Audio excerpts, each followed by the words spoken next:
Bonsoir à tous et très ravi de vous retrouver pour cette nouvelle édition sur la télévision Burkina Info. À la une de l'actualité, après la présidentielle, le Conseil constitutionnel proclame les résultats définitifs des élections législatives. On apprend que les résultats de 55 bureaux de vote ont été annulés. Le Premier ministre Yacouba Isaac Zida était à l'archevêché et à la FEME. Objectif de ces visites est de traduire la reconnaissance du gouvernement de la transition aux autorités religieuses pour leur implication dans le processus de transition. Et le Burkina s'est doté d'une loi réglementant le bail d'habitation privée. Le projet de loi a été adopté aujourd'hui au CNT.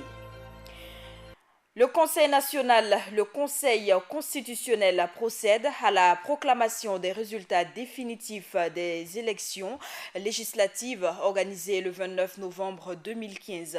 Selon notre reporter Joël Zoundi, les résultats de 55 bureaux de vote ont été annulés. 5 recours ont été introduits individuellement par des citoyens contre la candidature de Juliette Bonkungu du CDP. Des requêtes jugées recevables par le Conseil constitutionnel mais introduites hors délai, ce qui a valu leur annulation. Et concernant les résultats définitifs des législatives, soulignons toujours, selon lui, qu'il n'y a pas de grand changement aux résultats provisoires proclamés par la CENI. Et à présent, je vous invite à écouter des réactions de quelques hommes politiques au micro de Joël Zoundi. On peut dire qu'il n'y a pas un grand changement quand on compare les premiers résultats les résultats provisoires qui avaient été déjà livrés par la CENI, parce que sur plus de 2000 bureaux de vote que le Conseil constitutionnel a examiné sur l'ensemble des bureaux de vote qui font environ 18 000 bureaux de vote, il n'y a eu que 55 bureaux de vote seulement qui ont été annulés. Le dispositif qui est mis en place pour la proclamation des résultats définitifs, nous voyons que c'est toujours la même chose, c'est bien fait. Nous apprécions à sa juste valeur le travail fait par les magistrats de cette cour-là. Je pense que la validation des résultats par le Conseil constitutionnel marque l'acte définitif par lequel justement les députés sont élus. Et je pense que c'est un acte officiel qui est ouvert au public et auquel nous devrions pouvoir tous assister, juste pour apporter notre caution. Je pense que cela n'a pas de caractère. Et rappelons que selon les résultats provisoires publiés par la CENI, sur les 127 sièges à pouvoir, le MPP a obtenu 55 sièges, suivi de l'UPC avec 33 sièges, du CDP 18 sièges et de l'UNIPS 5 sièges. Parlons à présent du dossier Thomas Sankara. La Côte d'Ivoire va-t-elle extrader l'ancien président Blaise Compaoré afin qu'il réponde à la justice de son pays? C'est la question que se posent des Burkinabés depuis l'annonce de l'émission du mandat d'arrêt international contre lui. Et l'épouse du président Sankara, Mariam Sankara, a souhaité ce mardi que le président ivoirien Alassane Ouattara réponde positivement au mandat d'arrêt international émis contre Blaise Compaoré. Dans une interview accordée à RFI, Mariam Sankara a estimé que le président ivoirien ne devrait pas mettre son amitié avec Blaise Compaoré dans la balance. Pour elle, je cite, « Il y a les intérêts après les peuples, il y a l'amitié et la justice. Même en amitié, la justice doit aussi exister. » Fin de citation. À quelques jours de la fin de la transition, le gouvernement dit merci aux leaders religieux dont l'implication dans le processus de transition n'est plus à démontrer. Ce sentiment de reconnaissance leur a été témoigné aujourd'hui au cours d'une série de visites du Premier ministre Yacouba Isaac Zida à l'archevêché et à la FEME. Le point avec Ibrahim Zongo. Le gouvernement de Yacouba Isaac Zida se veut reconnaissant à l'égard des autorités religieuses pour leur accompagnement dans la gestion de la transition. Ce mardi 22 décembre 2015, son Excellence Monsieur le Premier ministre a rendu visite à la communauté chrétienne. Première étape de sa visite, ici à l'archevêché. Le Premier ministre est venu traduire la gratitude de son gouvernement au cardinal Philippe Ouedraogo. Vous savez que Tout au long de notre mission, nous avons traversé des moments périlleux, mais nous avons bénéficié de soutien de toute nature, spirituellement, physiquement. Et voilà que donc aujourd'hui nous sommes contents d'avoir réussi. Et nous ne voulons pas être ingrats. Nous avons pensé qu'il était tout à fait indiqué de venir pour notre nom personnel, au nom de tout le gouvernement de la transition, exprimer notre reconnaissance à son éminence pour tout ce qu'il a fait à notre endroit. Après la direction, la Fédération des Églises et Missions évangéliques du Burkina. Là également, Yacouba Isaac Zida s'est voulu reconnaissant à la FEME. Et nous ne voulons pas être ingrats. Nous avons estimé qu'il était tout à fait indiqué avant de partir, puisque nous sommes au bout de notre mission, avant de partir, que nous puissions venir témoigner notre gratitude, notre reconnaissance, ensemble dire merci à Dieu pour tout ce qu'il a fait pour nous, pour le gouvernement et pour le Burkina Faso, et dire à eux aussi merci pour vraiment leur soutien qui n'a jamais manqué. Nous les avons vus chaque fois que nous avons eu en tout cas besoin de leur soutien. Et vraiment, une fois encore, je dis merci à toute la communauté évangélique qui s'est tenue à nos côtés, qui nous a portés, qui nous a soutenus et qui a permis aujourd'hui que nous soyons en tout cas au bout de notre mission, et nous sommes fiers de dire que notre mission est une réussite. Cette visite s'inscrit dans le cadre d'une tournée du chef du gouvernement pour traduire la reconnaissance et la gratitude du gouvernement de la transition en fin de mandat aux autorités coutumières et religieuses. Le ministre délégué à la sécurité, Alain Jean-Claude Zagré, annonce la suspension du couvre-feu à compter des nuits du 23, 24 et 25 décembre 2015 afin de permettre la célébration des fêtes du Maouloud et de Noël. Le couvre-feu entrera en vigueur à nouveau à partir du 26 décembre 2015. La durée du couvre-feu, il faut le rappeler, qui est de 1h à 4h du matin. Et le ministre Alain Zagré rappelle par ailleurs aux populations que les mesures de sécurité à prendre à l'occasion des fêtes de fin d'année.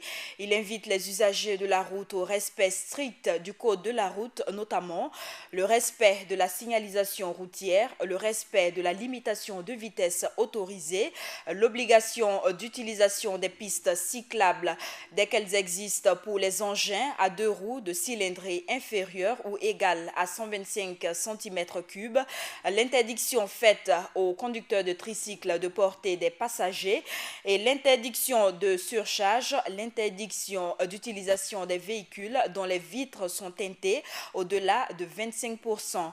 Et le gouvernement qui tient à rappeler que les contrôles seront renforcés sur les axes routiers dans les villes et campagnes. La suite de ce journal, le projet de loi portant réglementation du bail locatif au Burkina a été adopté aujourd'hui au CNT. À l'unanimité, le loyer du bail d'habitation sera désormais fixé à partir d'un référentiel dont le taux est de 7%. Cette nouvelle loi entrera effectivement en vigueur en 2016. Le reportage est signé Ibrahim Zongo.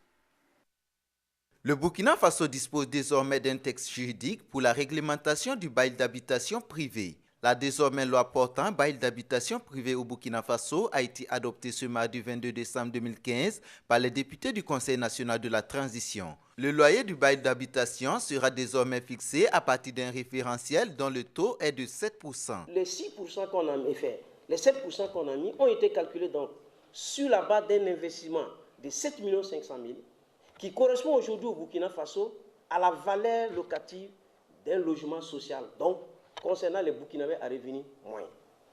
Et quand vous prenez donc ces 7 500 000 francs et que vous appliquez le référentiel de 7%, vous vous retrouvez avec un loyer maximum de 43 750 francs. Selon le ministre de l'Habitat et de l'Urbanisme, cette loi, telle qu'adoptée, permettra aux citoyens moyens d'avoir un logement décent à un coût social. Mais ce qui est sûr, c'est que nous avons tenu compte du Burkinabé moyen en fixant un référentiel qui fera en sorte qu'une maison, par exemple, construite, parce que nous avons des critères pour apprécier, on estime aujourd'hui qu'un logement social ne doit pas dépasser 7 500 à 8 millions. Et quand vous prenez ça et vous appliquez le référentiel de 7%, vous vous retrouvez avec un loyer maximum de 43 750.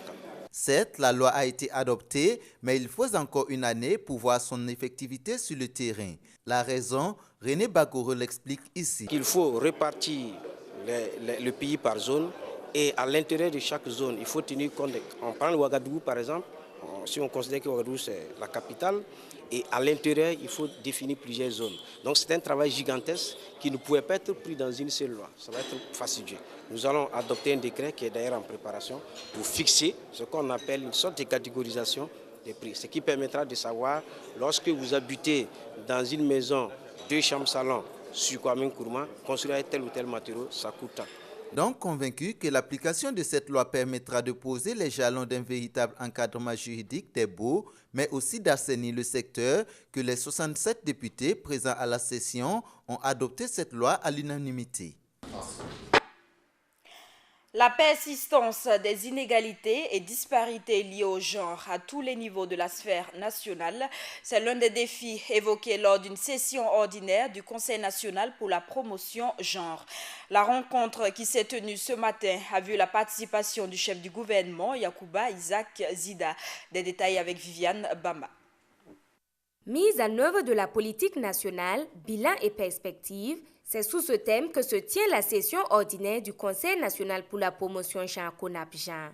Une session ordinaire qui se tient à un moment où le Conseil marque un arrêt, le temps d'une critique de sa politique. Après 5 ans de parcours, il est opportun de poser un regard critique pour examiner le degré de traduction de la politique nationale genre dans les plans d'action, programmes et projets, les moyens mobilisés et les résultats obtenus. Ce regard rétrospectif permettra d'identifier les stratégies d'accélération pour relever au mieux les défis. C'est ce qui justifie le thème de la session 2015, à savoir « Mise en œuvre de la politique nationale genre, bilan et perspective ». Au bout de 5 ans, des acquis ont certes été engrangés, mais des défis, il en reste encore. On pourrait citer entre autres la persistance des stéréotypes liés au genre dans nos sociétés, le non-fonctionnement de certaines structures clés dans la mise en œuvre de la politique nationale genre. Je citerai les conseils communaux et régionaux pour la promotion du genre. Nous pouvons également relever l'insuffisance des ressources humaines, financières et matérielles pour la réalisation des actions de promotion du genre, l'absence d'un fonds national genre, la faible intégration du genre dans les politiques sectorielles, les programmes et les projets, et enfin la persistance des inégalités et disparités liées au genre dans toutes les sphères de la vie nationale. Et pour y arriver, le ministère de la promotion du genre s'est compté sur l'appui de tout un chacun et de ses partenaires techniques et financiers qui, pour leur part, invitent les autorités burkinabées à plus d'implication pour l'atteinte des objectifs. Nous encourageons les autorités à utiliser le budget comme un instrument efficace pour assurer l'égalité et l'équité dans le développement et l'épanouissement de chaque catégorie de la population. À continuer à œuvrer aux côtés du gouvernement pour l'élimination de toutes les formes de discrimination et pour assurer l'effectivité de l'égalité et de l'équité entre les hommes et les femmes du Faso. La politique nationale genre, document de référence du CONAP-Genre, se veut être l'unique cadre d'orientation pour l'action gouvernementale et de ses partenaires dans la promotion du genre dans le but de la réduction des inégalités entre hommes et femmes. Le deuxième conseil d'administration ministériel du ministère de la Santé s'est tenu aujourd'hui, l'objectif étant d'évaluer des projets exécutés. Et selon le ministre Amédée Guigemde, le bilan est plutôt satisfaisant malgré le manque de ressources. Domadi Egel Rodrigue. Plusieurs projets visant à l'amélioration de la santé de la population étaient sur la table du ministère de la Santé au cours de cette année 2015. Réunis à la faveur du deuxième conseil d'administration ministérielle de l'année, les acteurs de ces ministères vont évaluer les activités déjà exécutées. Un bilan satisfaisant selon le ministre de la Santé, ce malgré le contexte particulier et la limitation des ressources financières. Je crois qu'il faut aller se rendre compte que nous avons pu améliorer la carte, le rayon moyen d'action en amenant la couverture sanitaire. Il y a des formations sanitaires qui ont été construites. Également, quand vous regardez l'offre de soins de santé maternelle et infantile, cela a pu s'améliorer. Vous regardez également que nous avons pu faire obstacle et barrer sérieusement la maladie à virus Ebola pour qu'elle ne pénètre pas sur notre territoire. Je crois que cela est important. Toutes les épidémies, nous les avons contrôlées et maîtrisées, bien que nous avions des soucis à un certain moment. Je pense qu'avec la mobilisation de l'ensemble des acteurs, nous avons pu faire un effort dans ce sens. Autre résultat qui est important, c'est la question des ressources humaines. Vous savez que c'est un pilier assez important dans le système de santé. Et l'année 2015 nous a permis également de profiter pour renforcer la capacité de personnel en termes de formation des spécialistes, en termes également de recrutement de personnel de santé et également en termes aussi de renforcement des plateaux techniques à différents niveaux. Cependant, des défis restent à relever pour les années à venir. Je pense que les chantiers sont bien déclinés dans le PNDS. Et nous avons un certain nombre de piliers, les 6 piliers qui sont là au niveau du système de santé auxquels il faut toujours s'attaquer. Également, nous avons la chance que nous allons évaluer prochainement notre plan national de développement sanitaire qui couvre la période 2011-2020 à mi-parcours. Et cela va nous permettre de réévaluer les stratégies que nous allons mettre en œuvre pour mieux affronter en tout cas les défis. Et surtout, un des éléments fondamentaux auxquels nous devons nous attaquer, c'est de voir comment la gouvernance au sein du système de santé, le système va se renforcer également, revisiter en tout cas l'ensemble des différents piliers pour que cela nous permette d'avoir au finish une amélioration de la santé de nos populations, telle que stipulée en tout cas dans notre politique en matière de santé. Des discussions entre ces différents acteurs devront aboutir à une offre de services de santé de qualité à la population. Autre information, les étudiants tchadiens de l'Institut international d'ingénierie de l'eau et de l'environnement 2 yeux lancent un cri de cœur aux autorités de leur pays. Depuis plus de 3 mois, ils sont exclus des salles de classe de l'Institut pour non-paiement des frais de scolarité par le gouvernement tchadien, une situation qui les a poussés à manifester hier devant l'ambassade du Tchad. Notre reporter Samba Kassile Traoré a voulu en savoir davantage. Depuis quelques jours, les étudiants tchadiens inscrits à l'Institut international d'ingénierie de l'eau et de l'environnement 2IE se disent mécontents vis-à-vis du gouvernement de leur pays d'origine. Ces étudiants, depuis quelque temps, sont suspendus des cours et pour cause. Ça fait déjà 3 à 4 mois que nous sommes suspendus. On ne fait ni les cours ni les examens. Donc c'est dû au fait que voilà, l'État n'a pas pu se conformer aux engagements qui les lient à 2 yeux. Pourquoi? Parce que voilà, il y a le non-paiement de frais de scolarité. Ça, c'est ce qui les lie à 2 yeux. Maintenant, nous, les étudiants, ça fait également plus de 2 ans que nous ne percevons pas nos bourses de subsistance. Donc, ce qui rend vraiment notre situation un peu compliquée ici au Burkina Faso. Ces étudiants affirment avoir rencontré les autorités burkinabées à qui ils ont remis un message pour le gouvernement tchadien. Nous avons fait passer notre message au ministère des infrastructures, au ministère de l'agriculture et également à la primature. Donc maintenant notre espoir, c'est que le message arrive directement au niveau de la présidence pour que le chef de l'État en question soit informé de notre situation ici. C'est pour que le président de la République soit directement imprégné de la situation. Parce que nous savons que voilà, dans une semaine et quelques, il y aura l'investiture du président Roch Christian Kaboré ici. Donc le président de la République sera ici ou bien représenté. Donc notre souci est qu'à son arrivée ici, qu'il puisse venir avec des solutions concrètes, pouvant nous permettre de nous réinscrire dans un très bref délai. Demandons à notre gouvernement le versement intégral et immédiat des frais de scolarité des années 2013-2014, 2014-2015 et 2015-2016. Las d'attente des solutions, ces étudiants ont entamé depuis le 21 décembre 2015 des manifestations devant l'ambassade du Tchad au Burkina. Et les autorités de la transition annoncent l'annulation supplémentaire de 6 concours directs de la fonction publique après la poursuite des investigations sur les cas de fraude. Les résultats des enquêtes ont conduit à l'annulation des concours des inspecteurs divisionnaires des douanes, des sages-femmes, des gestionnaires d'hôpitaux et services de santé. Le Conseil national d'urgence et de réhabilitation CONASUR forme les journalistes au renforcement de l'information et de la mise en place d'un dispositif d'alerte précoce dans les cas de gestion des catastrophes naturelles. Pour le secrétariat permanent de la CONASUR, les médias sont des acteurs clés pour la réussite du système d'alerte précoce. Sombakassile Traoré. C'est dans le cadre de la mise en œuvre des activités du projet renforcement de l'information et des systèmes d'alerte précoce en Afrique pour le développement de la résilience et de l'adaptation au changement climatique dans notre pays que le Conseil national d'urgence et de réhabilitation a tenu à former les hommes de médias.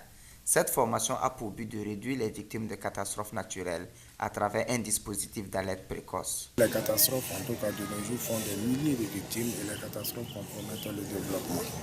Alors pour réduire les pertes en vies humaines, il est important pour nous de mettre en place un dispositif d'alerte précoce qui permettra en tout cas d'informer les populations à temps afin qu'elles abandonnent tout ce qui constitue des zones à risque ou même se mettre à l'abri lorsque une catastrophe s'annonce dans une localité donnée. Pour le secrétaire permanent du Conseil national de secours d'urgence et de réhabilitation, le choix porté sur les hommes de médias pour le système d'alerte précoce n'est pas fortuit. Comme la presse est un acteur incontournable dans la diffusion de l'information, il était important que ces acteurs même définissent eux-mêmes quelle stratégie ils peuvent mettre en place pour alerter les populations de façon précoce. Nous avons abouti à des conclusions vraiment très intéressantes où la presse s'est engagée à faire en sorte que tout ce qui concerne l'information climatique soit rapidement mis à la disposition de la population. Et ceux qui participent, c'est essentiellement les journalistes et également les structures qui diffusent l'information telles que les réseaux de communication. Le secrétaire permanent espère qu'à l'issue de cette formation, aucune victime de catastrophe naturelle ne sera dorénavant enregistrée au Burkina, car les journalistes préviendront à temps. Le ministère de l'Action sociale et de la solidarité nationale récompense ses meilleurs agents. 66 récipiendaires ont été décorés cet après-midi, une distinction qui motive ces agents à plus d'ardeur au travail. Le reportage de Viviane Bama. Un médaillé d'officier à titre normal, 2 de chevalier à titre exceptionnel et 63 médaillés de chevalier à titre normal. Ce sont en tout 66 récipiendaires qui ont été décorés ce 22 décembre 2015 par le ministère de l'Action sociale et de la solidarité nationale avec Agraf Action sociale. Permettez-moi donc de saisir cette opportunité pour saluer la détermination et l'ardeur au travail de tous les acteurs sociaux, ainsi que des partenaires qui œuvrent inlassablement à l'atteinte des objectifs de notre gouvernement en matière d'action sociale et de solidarité nationale. Chers récipiendaires, à travers vous, je sais que beaucoup d'agents se sentent ici honorés. Puisse cette reconnaissance être une invite à œuvrer davantage pour les personnes vulnérables et nécessiteuses. En effet, grâce à vos multiples sacrifices quotidiens, nos cibles retrouvent le sourire et l'espoir. Reconnaissance et gratitude sont là les sentiments des récipiendaires. Une salutation de paix, de paix et de gratitude.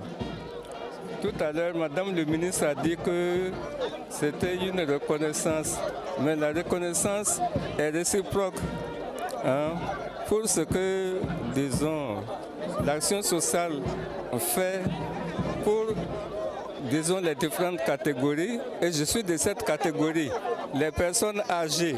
C'est l'opportunité pour remercier tous les les personnes qui ont travaillé pour les mérites, pour les résultats de cette décoration. Et comme a dit la ministre de l'Action sociale, ça c'est un engagement en plus pour travailler avec la population la plus faible et démunie. C'est un clin d'œil que Dieu vient de nous faire, à moi-même, à notre, toute l'association Lydie qui œuvre dans le cadre des œuvres de compassion, qui sont des œuvres sociales, et aussi pour le mouvement des femmes de destinée qui œuvre beaucoup dans le cadre des œuvres sociales qui sont reconnues par l'État burkinabé. Mais au-delà du travail déjà abattu, ces récipiendaires sont conscients qu'il ne faut pas dormir sur leur laurier, mais redoubler d'efforts afin que leur cible, comme le dit le ministre, retrouve le sourire et l'espoir. Le mérite de 27 agents du ministère de la Culture a aussi été reconnu hier à l'issue d'une cérémonie de décoration. Tout en félicitant ses récipiendaires, le ministre de la Culture, Jean-Claude Dioma, les a exhortés à redoubler plus d'efforts. Le reportage de Philippe Ada. Ils sont au total 27 agents issus de tous les départements rattachés au ministère de la Culture et du Tourisme à être décorés en cet après-midi du 21 décembre 2015 sur cet espace dédié au défunt artiste musicien Amadou Balaké. Je dois vous dire que tous ceux qui sont là réunis aussi, qui vont être des récipiendaires, chers parents et amis, vous pouvez être fiers. Je les ai vus tous travailler individuellement, qu'ils soient, n'est-ce pas, de l'administration publique ou qu'ils soient du privé. C'est des gens qui ont véritablement mérité, que ce soit dans le domaine des arts, de la scène, du livre, de la chorégraphie, etc. Je voudrais franchement vous dire, il faut les applaudir parce qu'ils ont mérité ce qu'ils ont. Les 27 récipiendaires, dont un officier et 26 chevaliers de l'Ordre national, se réjouissent de l'honneur à eux fait, dont le symbole ici est une médaille estampillée pour celui-là cinématographie. C'est un sentiment de joie et nous nous sommes dit qu'il fallait toujours persévérer dans le travail. Et en fournissant beaucoup d'efforts, cet effort est toujours payé, que ce soit dans l'immédiat ou dans le futur. Et voici la récompense aujourd'hui.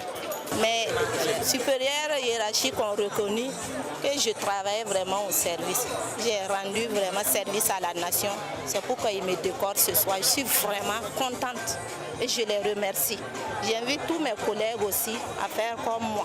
Les mérites ainsi reconnus par la nation burkinabé sont vus par certains récipiendaires comme une invite à mieux se battre pour relever les défis de la culture au pays des hommes intègres. Nous pensons que c'est un appel à mieux faire, un appel à plus de motivation dans tout ce que nous allons entreprendre. Tous les jours que Dieu fait, nous sommes prêts pour travailler pour ce pays. Dans son propos, le ministre de la Culture, Jean-Claude Dioma, a félicité les nouveaux chevaliers et officiers pour l'abnégation dont ils ont fait montre dans leur carrière, tout en les invitant à doubler d'efforts pour mériter davantage la reconnaissance de la mère patrie, le Burkina Faso. Et cette actualité en Tunisie, avant de clore ce journal, le président tunisien a décidé aujourd'hui de la prolongation de 2 mois de l'état d'urgence sur l'ensemble du territoire.